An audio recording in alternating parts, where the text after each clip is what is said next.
Democrats obsess over counterproductive health guidance, they also continue to ignore the public safety crisis in our major cities. If Democrats really cared about preserving life, then why are they so indifferent and seemingly apathetic toward the lives being lost to senseless violence all across the country? Why do they want to dismantle the police, and why do they refuse to admit their culpability in creating this crime crisis?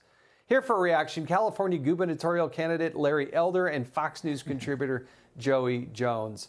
Larry, let's start with you. Look, you're running for the governor of California. You're doing quite well, as best I can tell. But one of the big issues, I think, for everywhere up and down the state of California, I was born there. I live in Northern California, Southern California. It does not feel safe there.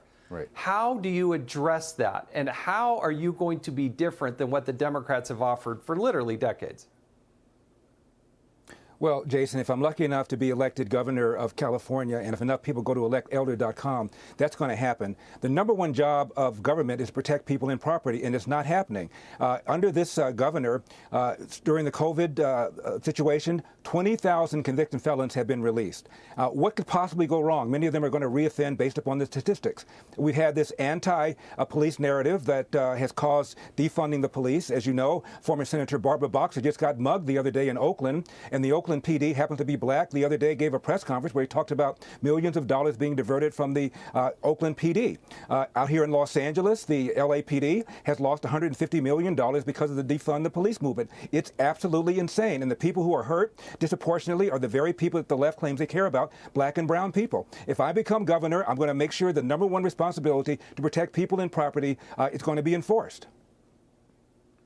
Joey, you fought and bled for this country. Your patriotism shall never more ever be questioned.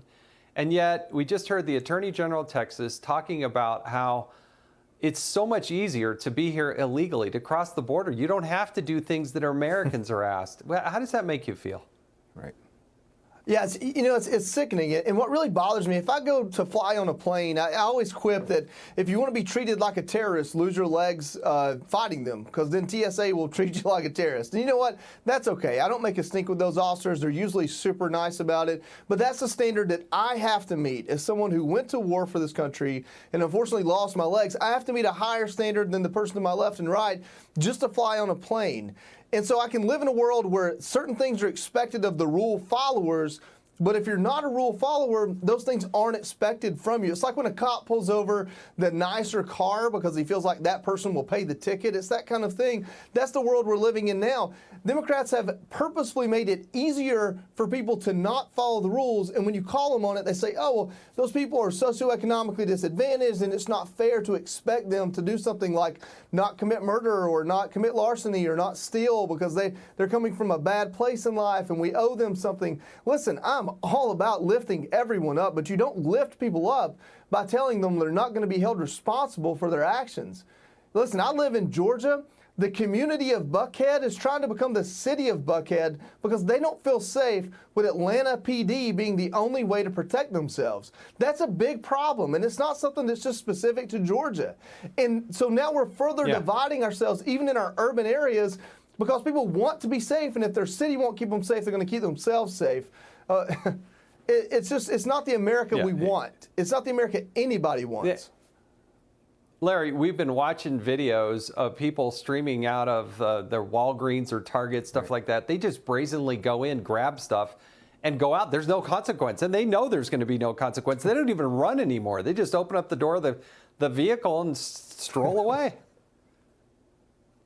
Yeah, surprise, surprise, when you make it easier for criminals to be to not get caught, to not be convicted, to not be incarcerated, crime goes up. And regarding the order made by the Texas governor, he's going to be called racist, but never mind the generations of Hispanics that live in Texas, generations of Hispanics that live in California for years and years and years. They don't want illegal immigration either. One dirty little secret is Cesar Chavez, a hero of the United Farm Workers. He hated illegal immigration. He was born in America, and he knew that illegal immigrants posed threats to jobs and put downward wages on the wages of people who are in the country illegally. So it's not a good deal for anybody for us to have open borders, particularly when so many of these illegal aliens have COVID. It's absolutely outrageous.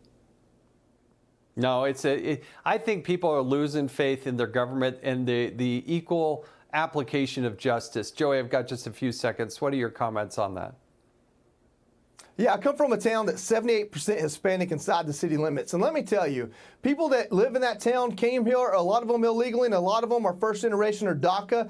And this is the thing that people won't tell you, Democrats won't tell you. Living in the shadows is not joining the American way of life. Every person that crosses illegally lives in the shadows. They don't get to be a part of this great country. Have legal immigration and bring as many people as our country can take and make them a part of our country.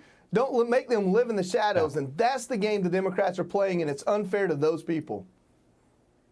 Gentlemen, thank you for joining us tonight. Joey Jones and Larry Elder. Hey, Sean Hannity here. Hey, click here to subscribe to Fox News YouTube page and catch our hottest interviews and most compelling analysis. You will not get it anywhere else.